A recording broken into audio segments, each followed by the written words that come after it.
It's been exactly 90 days since I moved in on my own to this apartment as an entrepreneur. And before that, I was living with my parents. And after it, I lived with my friends.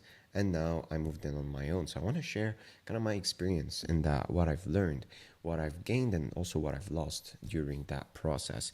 And to give you a bit of context, right, I've been into entrepreneurship for around 3.5 years now. And at the beginning of my journey, I started the moment I entered university, and I made it my mission to drop out because I saw the potential of having an online business, the freedom that it gave, being able to travel wherever I want, work from home, make more money compared to having a job that I get with my degree, and that is super scarce these days. So I saw the potential, right? And for the first year, I made it my mission to drop out of university. And back then, I lived with my parents. So I lived with my parents for like maybe 1 to 3 years, ever since I started my journey, or let's say 2.5 years, I guess.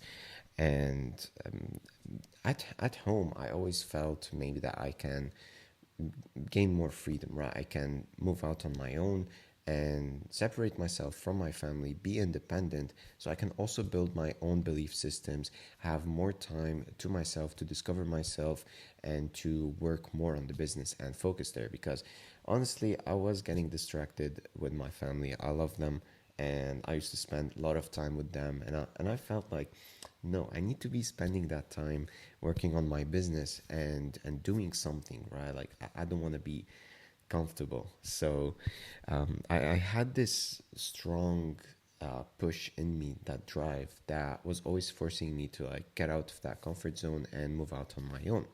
So like 2.5 years later of being on my like starting my entrepreneurial journey, I was making around $3,000 to $5,000 a month, and I thought that okay, that's the best time for me to move out. I'm making enough money consistently, and I can afford rent. I can afford my own utilities, and at the same time, my friend also rented an apartment, and he was like, "Yo, guys, like there are plenty of rooms in that apartment. It's empty without you. How about we move in all together as a group and live together and see what it's like?" And I was excited about this, so I thought, okay, sure, why not? Like I can move out and be on my own anytime I want, but it's not like this opportunity to live with my friends who are also hustling and working hard doesn't happen every day. And I've also made a video about moving in with them.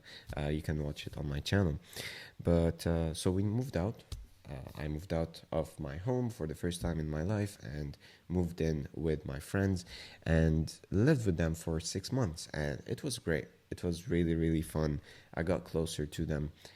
We did a lot of things. We worked hard, and we also kept ourselves motivated. We held ourselves accountable. And of course, we had fun, right? We were making money with our businesses. And so we went out a lot of times during the night and made a lot of fun trips together during the day and stuff like that. So it was pretty cool, pretty fun. But I still had this feeling that I wanna be on my own.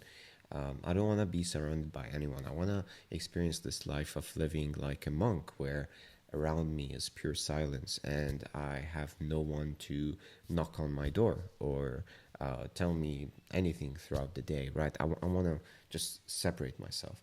So, and that was something that I was craving before moving in with my friends. And I felt like it was a bit hard to achieve with them. So after that 6 months, they were also deciding on moving to another apartment that's closer to our like family or families actually. And I saw this as an opportunity to move in on my own and experience that life. And so that's what I did. And I made a video about touring this apartment and also explaining more in depth about why I moved in on my own. But in summary, again, I wanted to lock in and focus on myself. My expectation was that I can lock in myself for weeks and work on my business nonstop and not see anyone. But that was super tough for me to do. I couldn't, right? Like I wanted to, but I couldn't because I realized that My productivity, of course, increased because I'm on my own. I literally have zero impulses, zero distractions around me. Again, no one's knocking on my door, no one's telling me, hey, let's go here, let's go there. So I woke up every day and did my morning routine, worked a lot on my business. But after working hard and having lunch, right, because I fast during work time, I felt like, okay, after lunch, I felt a bit lazy. So I put a gym time. So I would go to the gym. And then after the gym, I would feel like I don't want to go back and try and work because I've done that before. I've tried that and I've realized that, working during the evening is super hard and it's counterproductive because you would be like trying to make decisions during the evening isn't that good. And there's a caveat here. So during my initial days, I used to work super hard almost all day to push, right? It was all about push, push, push. It was about volume, about grit. I used to wake up at 5 a.m. before university, work, finish university, come back home, study, and then continue working on my business. So it was all about volume.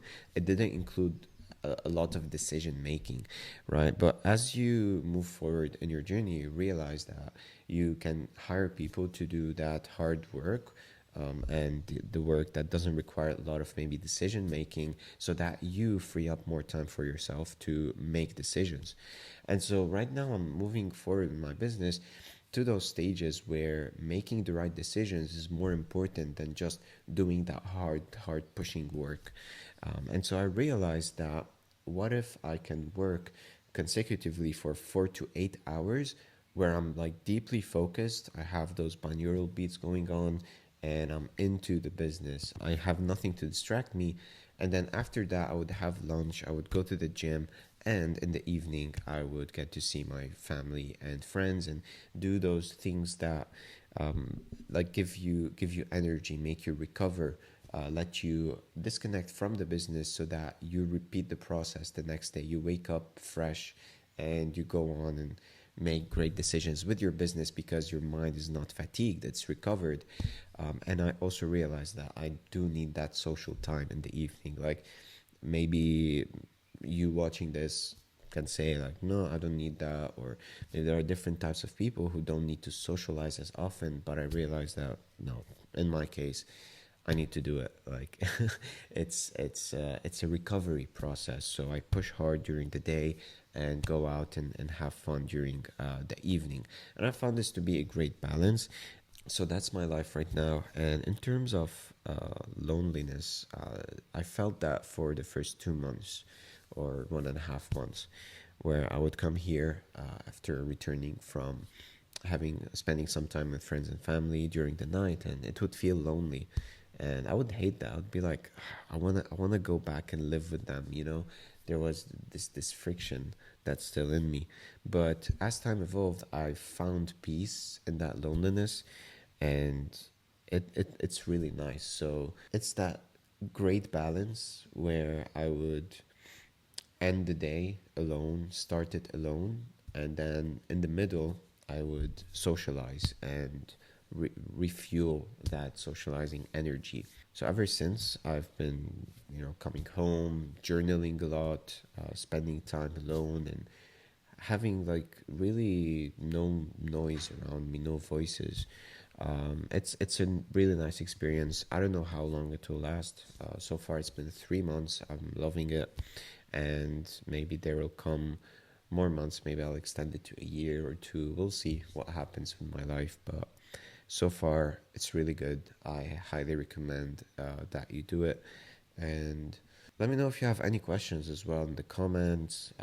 You can DM me on Instagram and we can talk about this topic. But it's been a really good experience. And with that being said, take care, take risks, and I'll hope to see you in the next one.